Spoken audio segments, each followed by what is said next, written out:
Welcome, everyone, to a deep look into the Paranormal Podcast Season 2, where mystery meets insight. And today we are going to be talking about the mythical cryptid called the Wendigos. Right, David? That is correct. I'm going to be taking point on this one because this is one of our movie versus reality podcasts. Uh, so if you pull up the first picture right there, this is concept art. But I just wanted to sit on this screen while I do a little bit more explaining about what all we're going to be doing today. Okay? That's perfectly fine. Concept art. Uh, yes, this is Honestly, concept art.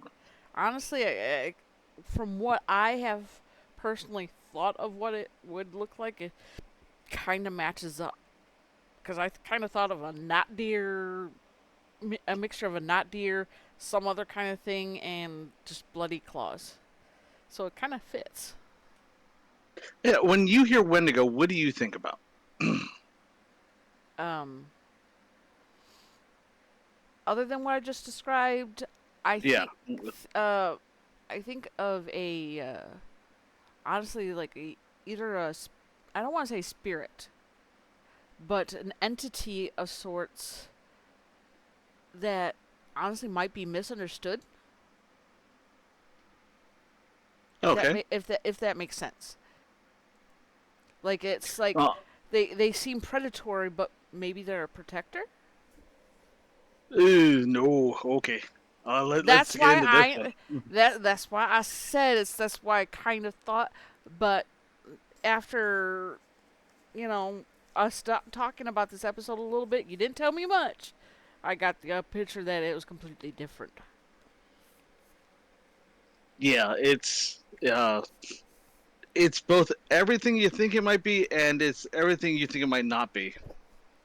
That's quite a mixture. Okay. Yes, it is. Let's go over the movieized version of the Wendigo first. Okay. Like I said, this is concept art. Mm-hmm. Uh, in movies, the atypical Wendigo or Wendigo, whichever way you want to say it, whichever way you want to spell it, is this either transformed person or this nature spirit creature that is entirely built on the consumption of flesh. It is nearly impenetrable to modern day weaponry. Uh, there's a specific ritual to kill it, apparently, which involves dismemberment and beheading. Ooh, that's gruesome.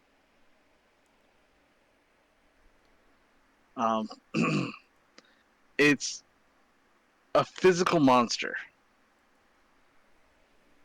And go to the next one.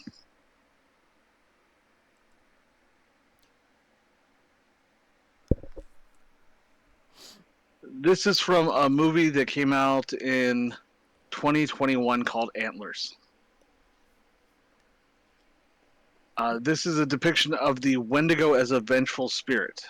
That's one keynote that I do think is translated well over.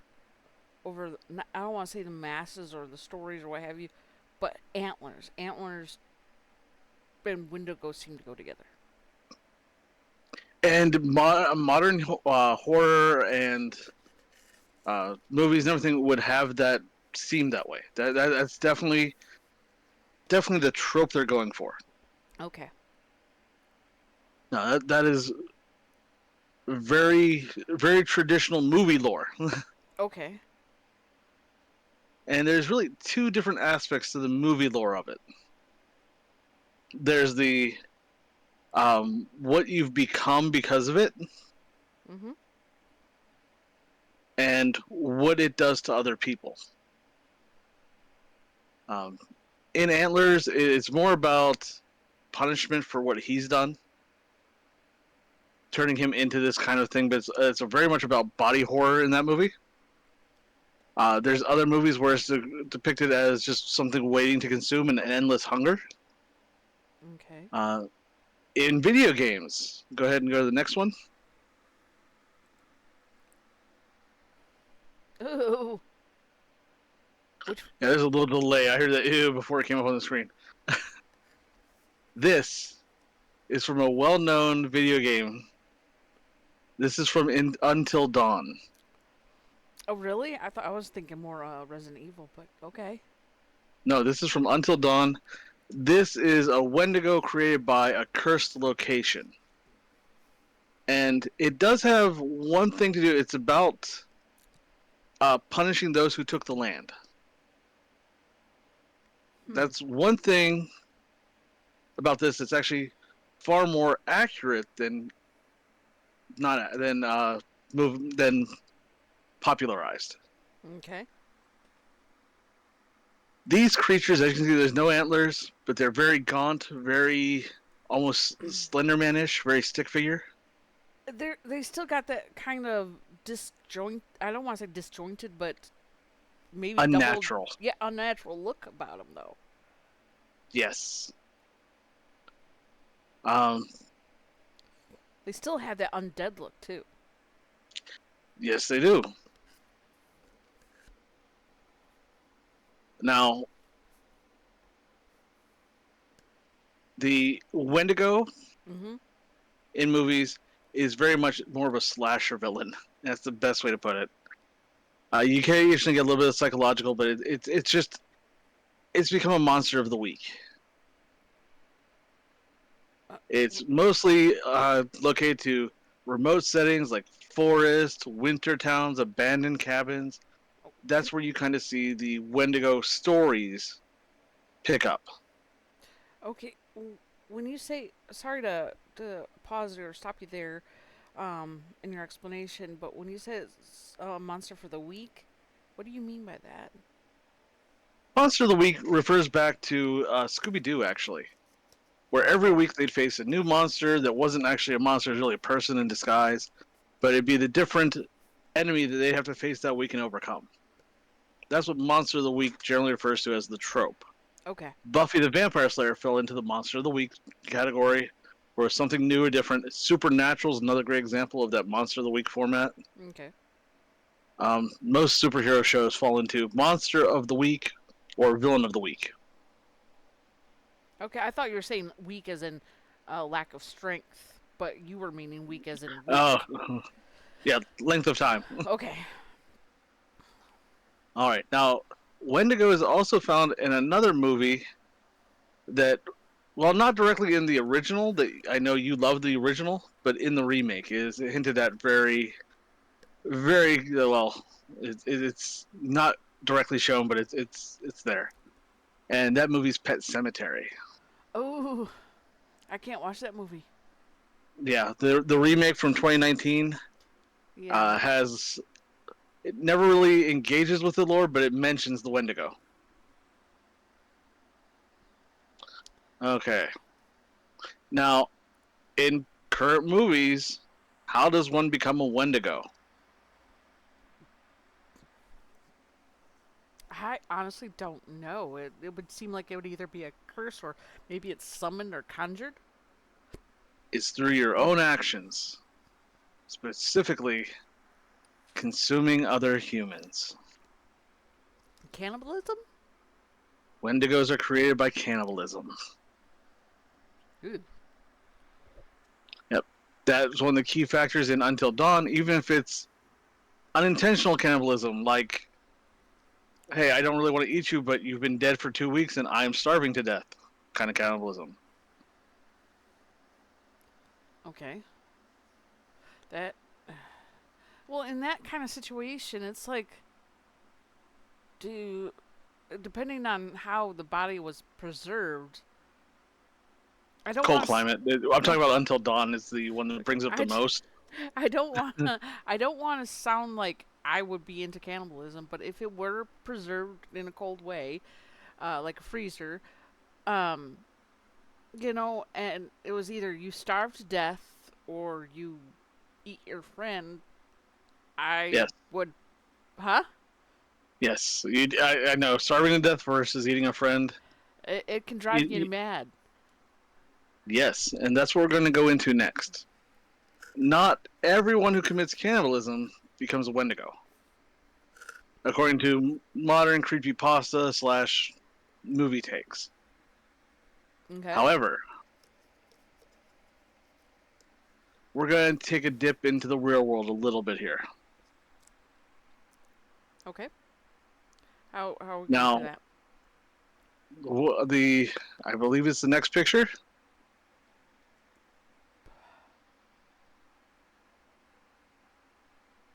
Oh no! I also want to put Wendigos are also in your modern day comics and comic books. I forgot about that part. You gave me the list of pictures. Yes, I did, and I completely forgot. This is the Marvel version of a Wendigo. Okay. So So this yeah, one. that is the Wendigo as per Marvel Comics. But this picture right here, does this picture remind you of anything? Travelers, you know, migrators going through what looks like a treacherous terrain. Yes. What is the most well-known story of travelers going through treacherous campaign and involving cannibalism? I don't know about the cannibalism aspect, but I know that Native Americans often migrated to and from locations. This what we're looking at right now is a depiction of the Donner Party.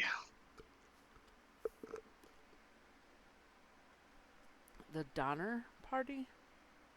Yes.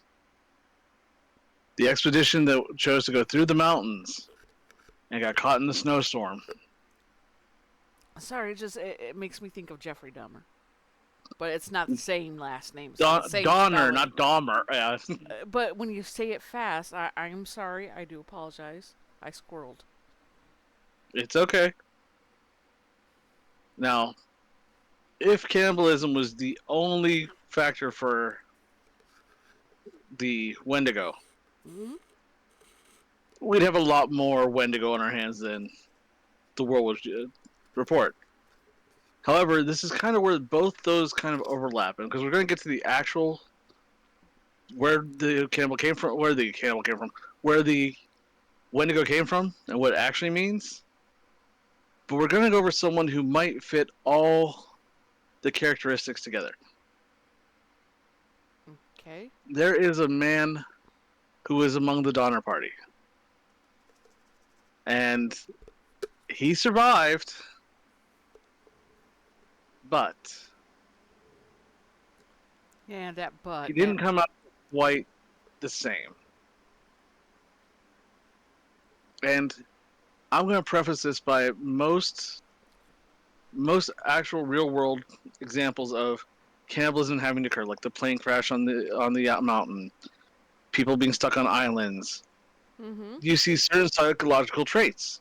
It's always very remorseful, very somber. They show great respect for those who died, who they had to consume. Um, it wasn't quite true for some members of the Donner Party. In fact, there's no archaeological evidence that the Donner Party committed cannibalism. However, it's because they would talk about it after being saved.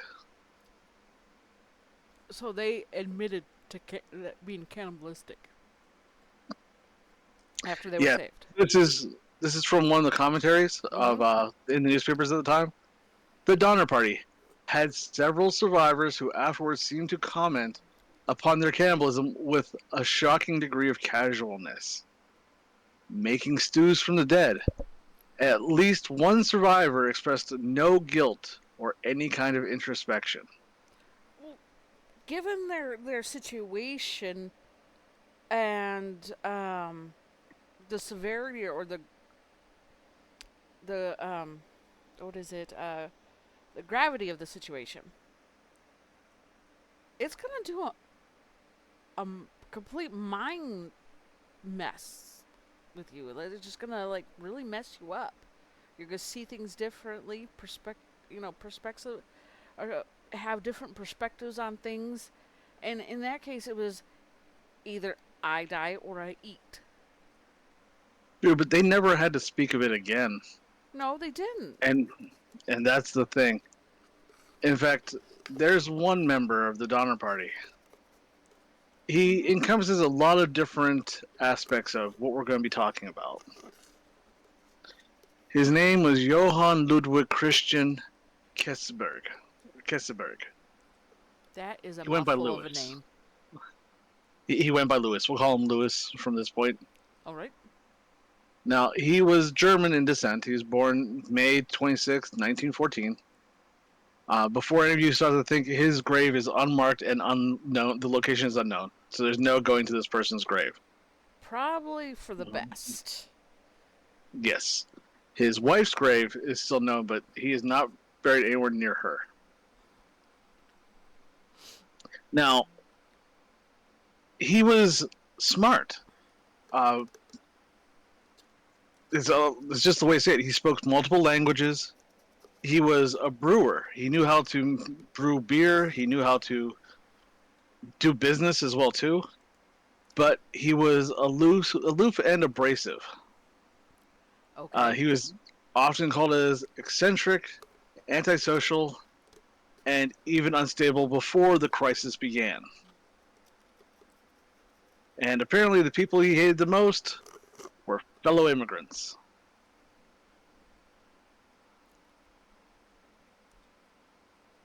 So, Now, okay. So in a way, he had that mindset of it's either going to be you or me. And I he choose you. always started as like, I'm the only one who matters. Yeah, I can Think see about that. that. That's. That shows you a little bit of what his personality was like. I'm sorry, but that's disturbing. I know Now, that I was saying, trying to sympathize with cannibalism, but I'm not all for cannibalism at all. I mean, there's other options. There's always going to be other options. I'm just sorry, just putting it out there. now, this is where some of the strange things start adding up. Mhm. The Donner Party took place in the winter of 1846. He was stranded in the Donner Lake area with several other people. Okay. This person suffered a severe axe injury that nearly severed his heel. Oh. He had significantly hampered his mobility with this. Yeah, because He lost. once that tendon goes, you won't be able to walk. Now he lost his infant son in this ordeal. He lost Oh. his daughter, and he lost his wife. Now, like I said, the accounts of what happened come primarily from the people who survived. Right. Now, when the starvation took hold, he admitted to eating human flesh. He's one of those people who's very casual about it. But he always wanted to clarify one thing, a very suspicious thing to clarify. He only ate the flesh of the people who had already died. And instead of just stopping there, he denied murdering anyone for that purpose. Mm. Like I said, no one needed to know what happened yet. He's the one Yeah. who brought it up. To deny that automatically makes him seem more Well, suspicious than if he admitted to it. now, it might be because of the way he got found. It might be because of how he was found by the rescuers. Now, mind you, this is the fourth rescue party trying to save the Donner expedition. Mhm. They didn't arrive there until April 17th. Okay? It's been a year. They found him alone, surrounded by human bones, and with a pot that appeared to contain human liver and lungs. He So confessed to cannibalism but insisted Tamsin Donner had died naturally, not at his hands. so he just sat in their remains when they found No, him? that's where the cook part was. But Oh my. He never buried the bones. I'm surprised he It didn't might have. be the ground might have been frozen. He might not have been able to bury them, but he could have collected them. He could have put them somewhere else. Uh, Now, there's no speaking to his state right then, because cannibalism, generally you're already in a very bad way mm-hmm. and very weak before it happens. So there's no saying maybe he just physically couldn't. Yeah.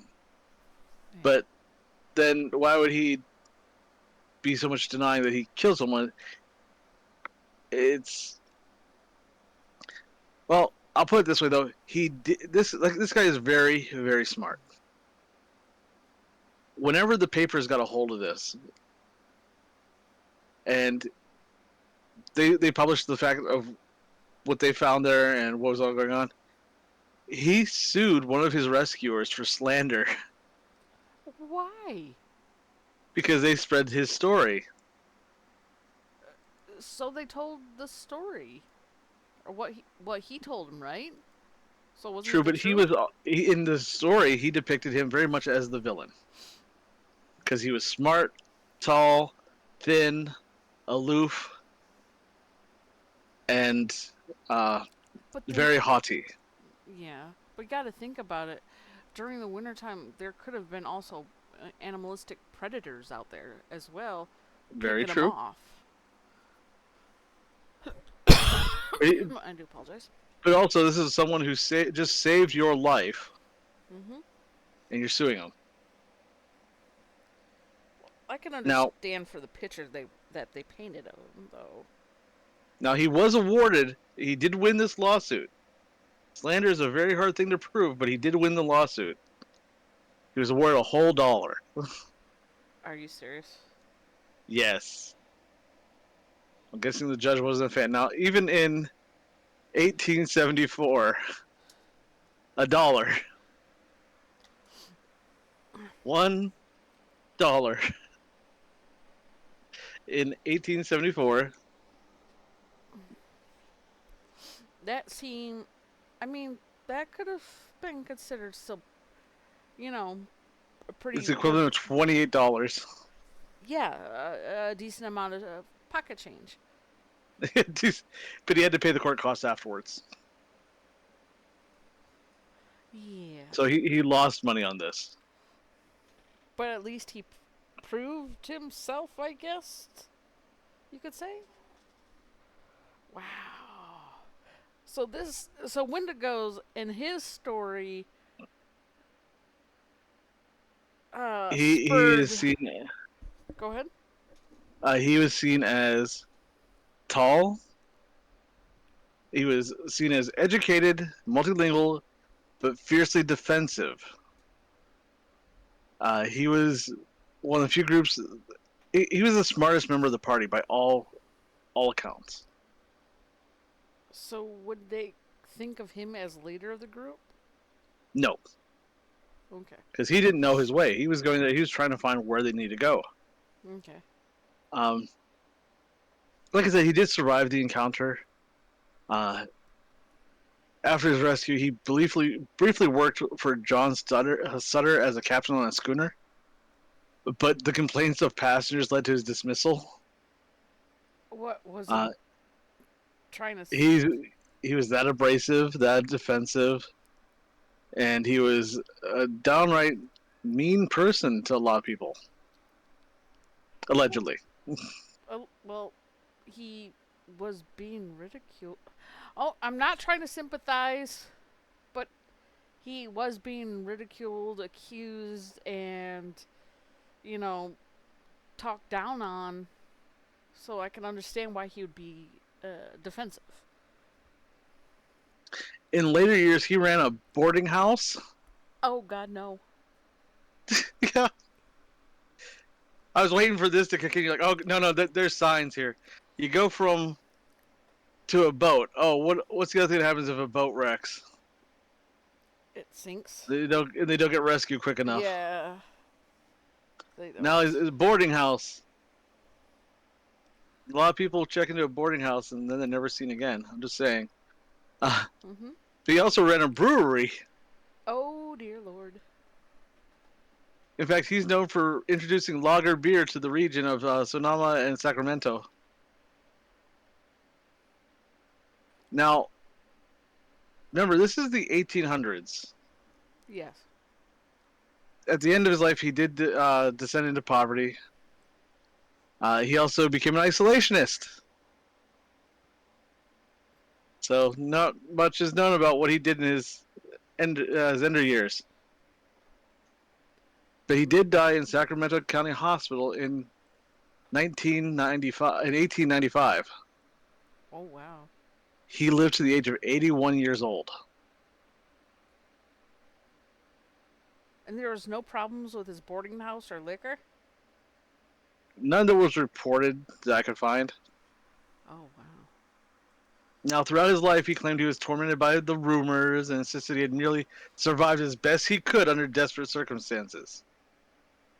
The others were not found in the same kind of state he was. I'll put it that way.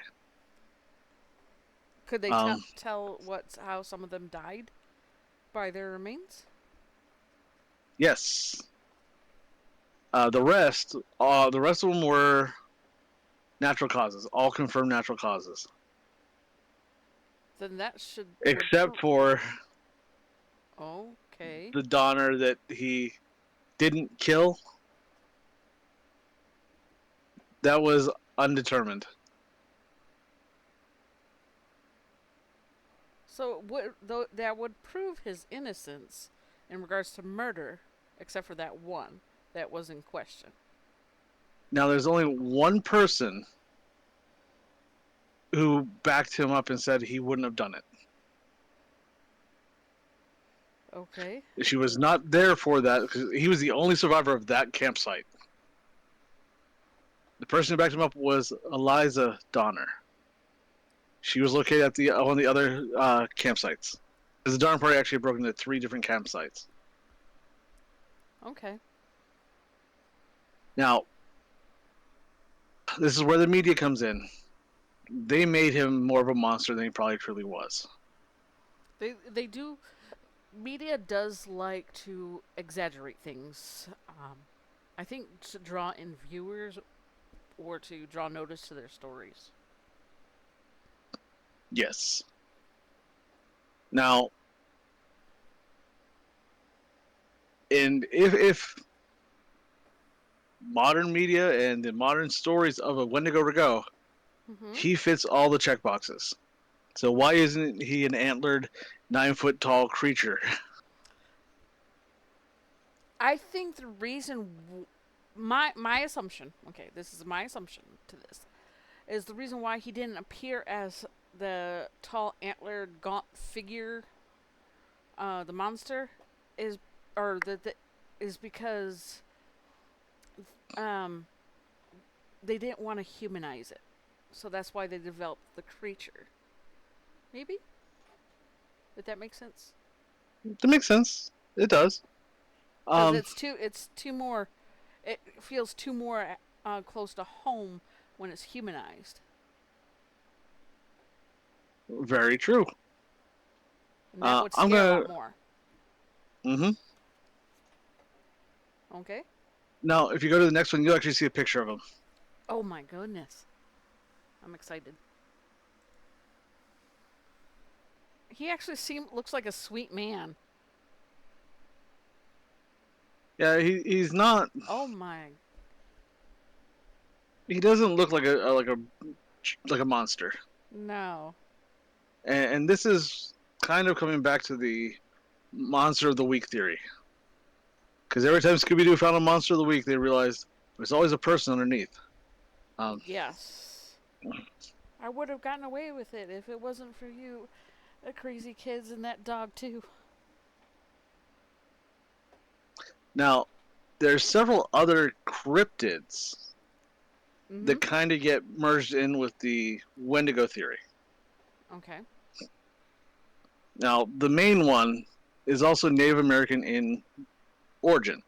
Isn't the Wendigo as a whole Native American in origin? The original. No. Actually, it's not. And this is the funny thing about it. Oh, okay. I'm going to go into that whenever I get to the disambiguation of it. All right. The name Wendigo is Native American origin. Mm-hmm. Now, another mythology is, of course, the Skinwalker.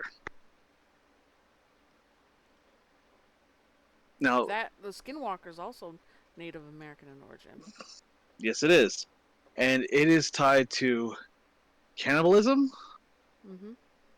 The role of becoming one could also be tied to uh, certain acts with a dead body that doesn't involve eating.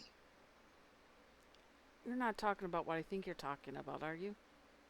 There, there is a report of a boy who Oh, They tried to turn him nope, into nope.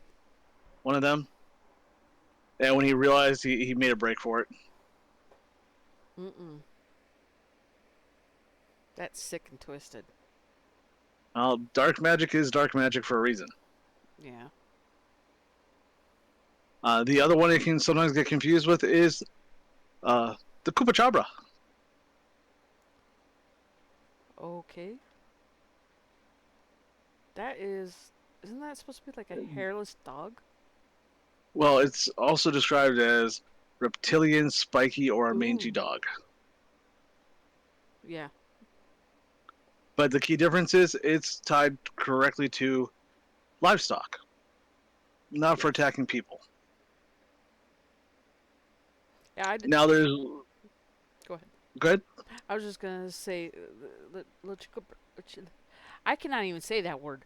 Um, the the spiky lizard dog creature. And Chupacabra. yes, um, and livestock I could see being more animalistic, more dog-like, Mm-hmm. cause let's face it, large cats, large wolves, what have you, would go after livestock. They wouldn't go after people because people would fight back. They go after the easiest prey.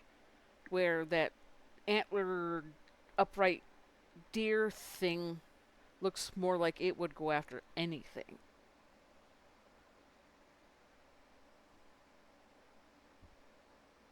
Okay, the next one, a cryptid that it is not, What? and I hate to say this, but it's Bigfoot, Yes. Sasquatch, and there is a little bit of overlap from the modern stories, Yes. not the original stories, but the modern stories.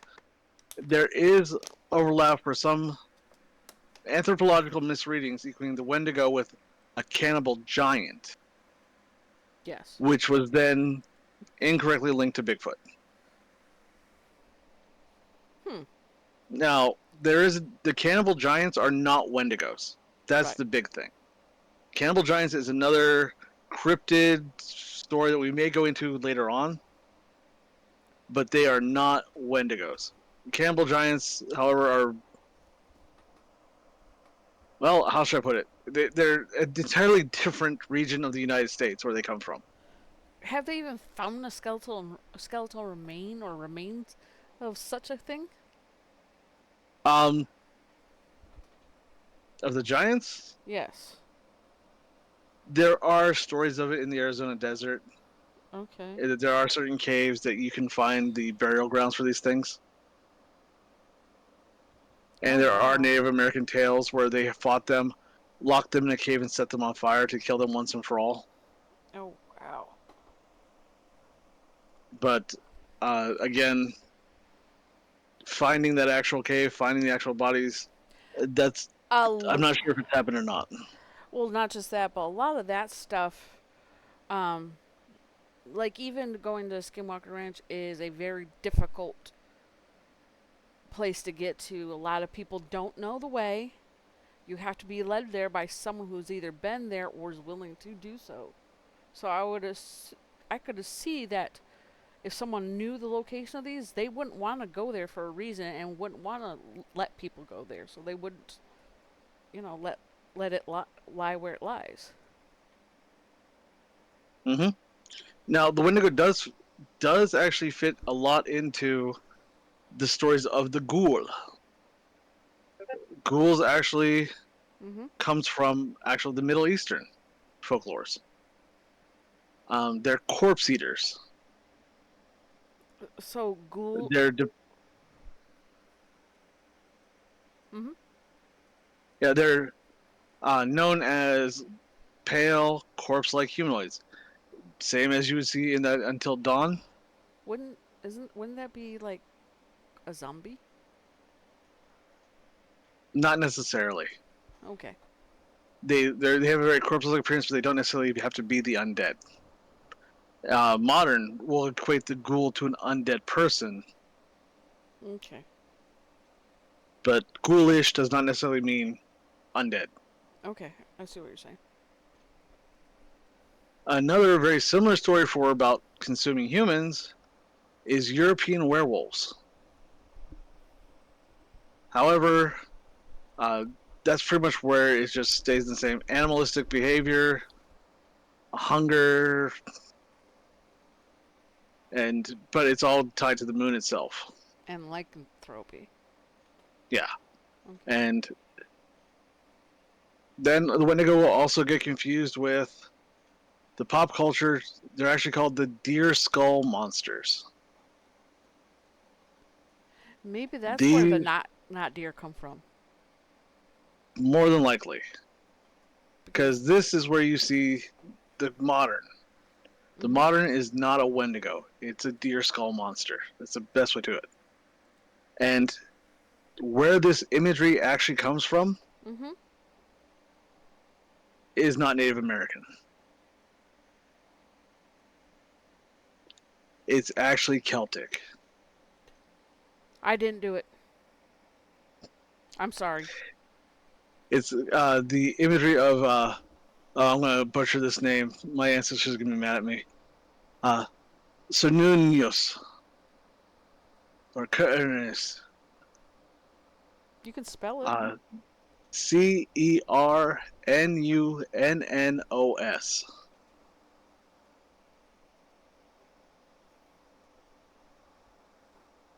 I'm letting everyone Google that right now if they need to. Okay. That's fair. That's Yeah, definitely fair. it's basically a horned cannibalistic creature. Um, Now that's the various cryptids. What they are have in common with what we perceive today as a Wendigo. Mm-hmm. I'm going to take a deeper look now into what the Wendigo actually is, according to where it came from. Okay. Okay. I am ready for this. Okay. I had trouble finding pictures of actual where this would tie, so I'm sorry I don't have pictures for this right now. We could The always next picture is revisit Wendigos later on too. yeah. I only found one picture and I couldn't get it to work properly. I'm so sorry. That's all right. You tried. That's the Because main point. the Wendigo originates from the Algonquin-speaking people, i.e., the Cree, the Ojibwe, the Innu, and others. Yes. It is not a monster. It is not a physical creature. It is a spirit of greed and excess. It's far closer to what we call in the seven deadly sins as gluttony. Mm. Yeah. It's often tied to cannibalism in times of famine. Consuming human flesh could cause someone to become a Wendigo, but it's not about physical transformation. It's about losing one's humanity to selfishness, hunger, and it really took precedence when they met the colonials. People they saw as only wanting more and more and never being sated. If you think So, about that, that's rather deep. yes, it is. It's how they saw the new people who have come to their land. Mm-hmm. Um, it's a possession. And if we look at it that way, and then we take a second look back at our surviving member Mm-hmm. of that Donner campsite, lack of regret, lack of remorse, Well, like I said before, it can, when it's a dire situation, it can mentally mess with you. It's like Yeah, a flight or fight reflex in a desperate situation where you either where you know I don't want to say beggars can't be choosers, but you have a possible potential food source right there, or death and starvation, which true. can be very painful. But if we change our definition to a spirit of possession Yes. that takes over, that corrupts from the inside, that turns people into this thing, we have several modern depictions of Wendigos. All right. And these aren't depictions. I'm sorry to say this. These are actual people. I didn't want to go too deep into this because we're not going directly into uh, the true crime right now of it. Mm-hmm. If anyone's truly interested in learning more about these individuals, please let us know. But Igor Viktorovich Kurasov, he's a Russian serial killer. Murdered at least 7 people and consumed parts of their bodies alongside an accomplice. After being committed to a psychiatric facility, staff reported that he remains institutionalized and has shown no overt violence. So he's still alive. I was going to say, what year do you think this might have happened? With a name like that, I'd have to say either the late 1800s or early 1900s. He killed his victims between 1997 and the year 2000. Holy crap, that was rather recent. He's shown no overt violence since the early 2010s.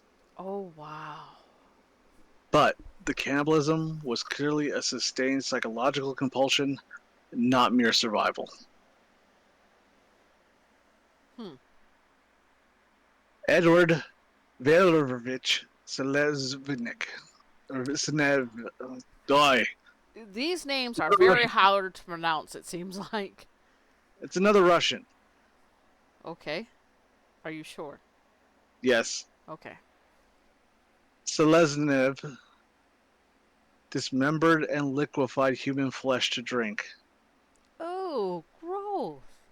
due to dental issues, describing a persistent craving that developed after eating animals and eventually extended to humans. That actually Now, turned my stomach. yeah, I'm sorry. This Uh, is also a case of compulsion rather than emergency rationing. yes. See, I like that term. I like the term emergency rationing. Yes. Anytime you're going on a trip with someone you don't like, you're my emergency rationing. Um, what years do you think he was active?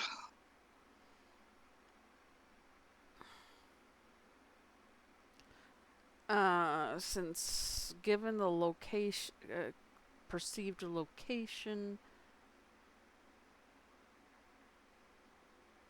I would say I want to say the early 1900s, but I'm thinking more in the 1990s. 2016 and 2018 was when he murdered the people. Oh my! I'm sorry.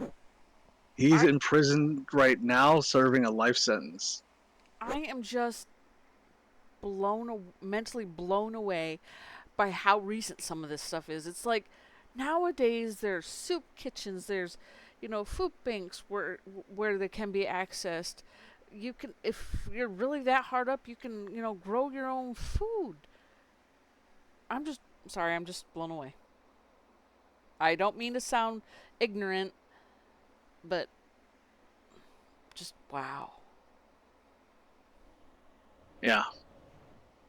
Now, I'm not going to just pick on Russia. We have cases in Germany, Spain, Nigeria that all fit the same, all in the 20th to the 21st century.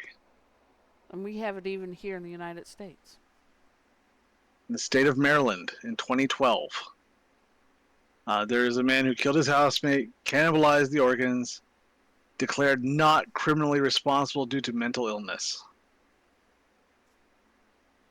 Wow, because I know of that there was Jeffrey Dahmer, there was Ted Bundy who did it, Mm-hmm. and what did Manson do it or no? Or is he just Uh, cult? his I cult. I don't think cannibalism was linked to the cult at all. Okay, but I know that those But they two. did a lot of drugs, so I can't say for certain. I know those two had been rumored to do it. I know Jeffrey Dahmer did. Well, there's someone else who, from the past that we've talked about, confirmed cannibal. Fish. Oh, yep, yes. Albert Fish. Albert. Wow, comes around full circle, doesn't it? Well, I got one for you. What? This is Issei Sagawa.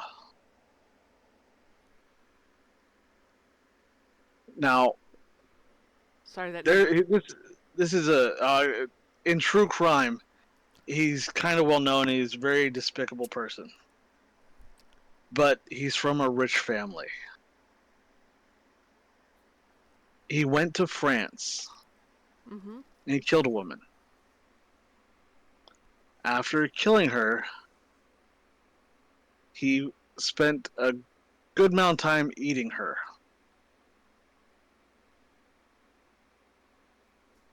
Um, Now, he was convicted in France, but he was sent back to Japan,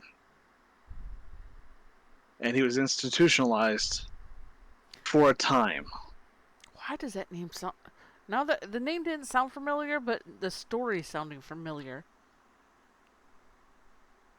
Like it happened recently.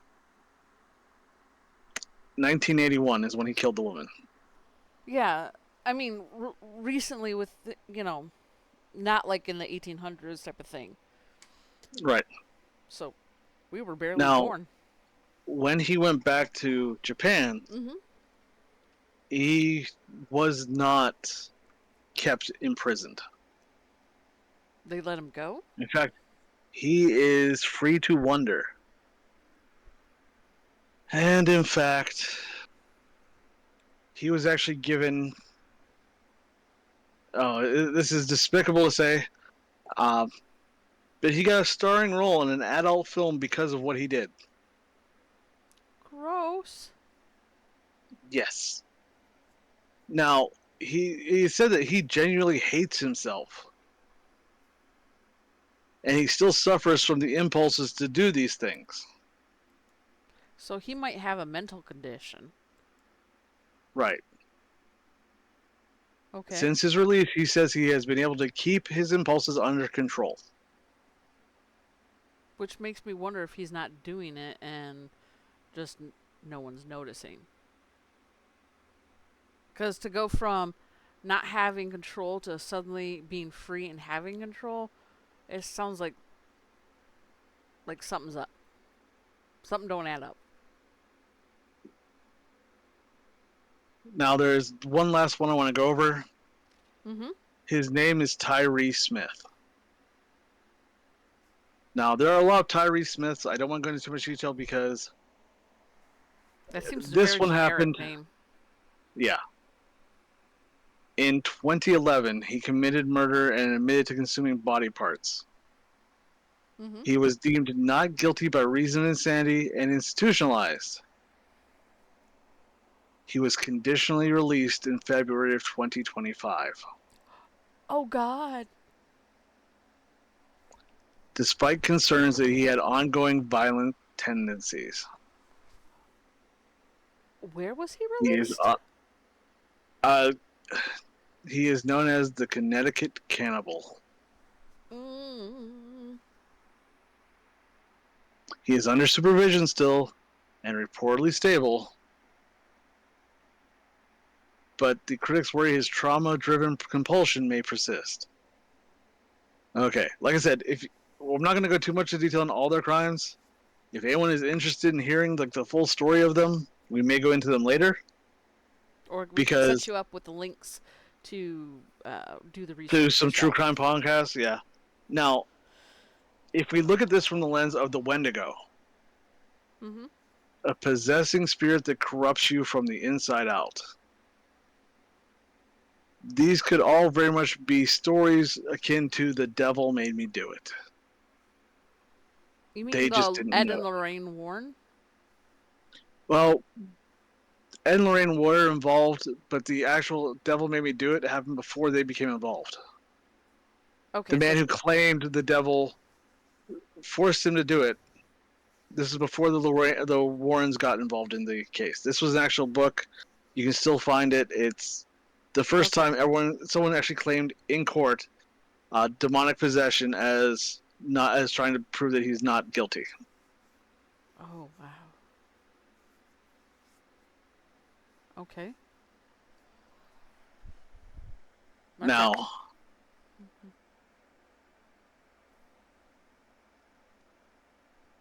the actual Wendigo, like I said, is not a cryptid. In no way does it have a physical form. It's not something that's unknown. It's not a creature.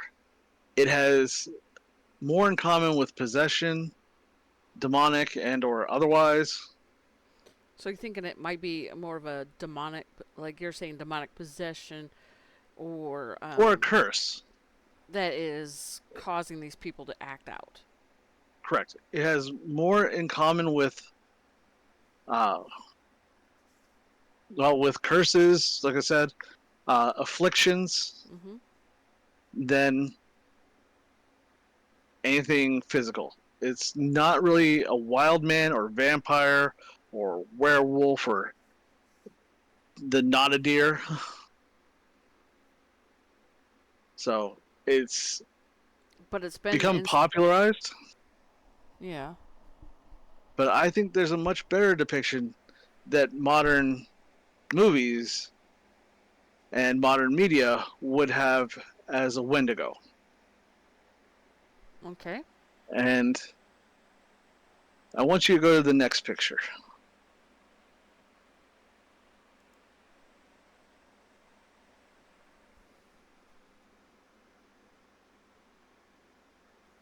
Sir Anthony Hopkins. No, I'm joking. He is not a cannibal. But he did portray one in a very famous set of movies. Yes, he did. He This is portrayed. him on set as Hannibal Lecter. I liked that movie, but I liked. Oh gosh, I can't think of his name. Who does the? Mickelson. Yeah, the one who does the therapist or counselor or Yeah. psychiatrist. Yeah, I liked his version as well. Now, in the TV series, they used very specific iconography for Hannibal. Mm-hmm. Do you remember what that was? No, it's been a while. The antlered deer. The antlers. It comes back to the antlers. Yes. That's why I said there's a much better depiction. If you want to see a modern Wendigo story, it's a person who's possessed by a spirit of consumption, someone who is exceptionally smart, someone who is willing to do anything they need to survive. If you want a true good movie depiction, it's Hannibal Lecter. Yeah. He does that weird thing too. Yes, he does the weird Yeah. thing he does. Yes, yeah. It's creepy. But I can see where the inspiration came from for Hannibal. Yes. Like, I think Hannibal is your best depiction in movies of an active Wendigo. yeah. Smart. Cunning. driven. Yep. Likes to eat human. So, Wow. and if you look into the actual full story of it, he wasn't that way until he was forced into cannibalism. Hannibal? I'm guessing you haven't watched the prequel movie. No, I have not. Yes. I'm gonna have to now. And then he chose to do it afterwards. Maybe he acquired the taste for it, in that prequel. But wow, just this has been a very intense episode. I I know we like kind of it. went back. We kind of went backwards on this one, It's but it's we normally like perfectly okay. It's perfectly okay. I'm enjoying it. I'm enjoying it. because normally we take the depiction and then we say how it's by real life. Yeah. And this one we went a Ki- little curve catching you at the end. yeah. Well, that and it just kind of like did a loop de loos in the middle, and Mm-hmm. then did the curve at the end. So it's like a loop de loo sidewinder. But wow, just you've impressed me with this. Thank you. This is one that's been ruminating in my head for a bit. I don't take point on these shows very often, No, you don't. but usually when something gets stuck in my head and I want to go over it, it's going to stick there until I get it out.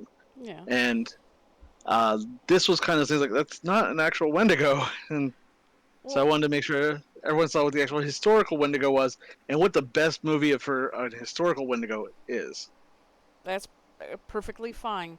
And if you ever want to take point again and know a story that you are willing to do research on, let me know. We can swap things out.